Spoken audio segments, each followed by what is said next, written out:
Hello guys, আসসালামু আলাইকুম। সবাই কেমন আছেন?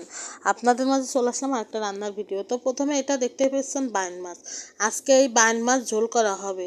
তো মাছটা দেখতেই পেলেন, আর এখানে আছে মশলা, পেঁয়াজ, রসুন আর কাঁচামরিচ।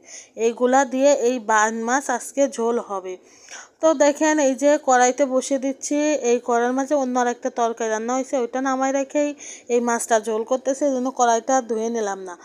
তো এখন এই যে দেখতেই পাচ্ছেন মাছটা দিয়ে দিছি, সেই মশলাগুলো দিয়ে এখন দিয়ে দিচ্ছি তেল, হলুদ, লবণ সব কিছু এটা দিয়ে ভালোভাবে মিক্সড করে নিচ্ছি।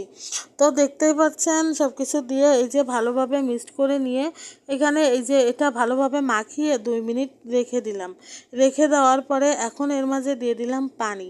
তো পরিমাণ মতো পানি দিয়ে এটা চুলায় বসিয়ে দিয়ে জাল করে নিয়ে মাছটা হয়ে গেছে। এখন মাছটা নামিয়ে নিয়ে এখানে একটা কড়াই দিয়ে সেই কড়াইতে জিরা দিছি, এই যে জিরাটা বেটে নিছি, এই ভাজি জিরা এখন এই যে দিয়ে দিচ্ছি সেই মাছ ঝোলের ওপর। তো দেখতেই পাচ্ছেন আমার রান্নাটা ফাইনালি কমপ্লিট হলো। তো দেখেন, দেখতেই কত লোভনীয় লাগছে, আর সত্যি বলতে গাইস খেতে অনেক লোভনীয় হয়েছে। Tata bye.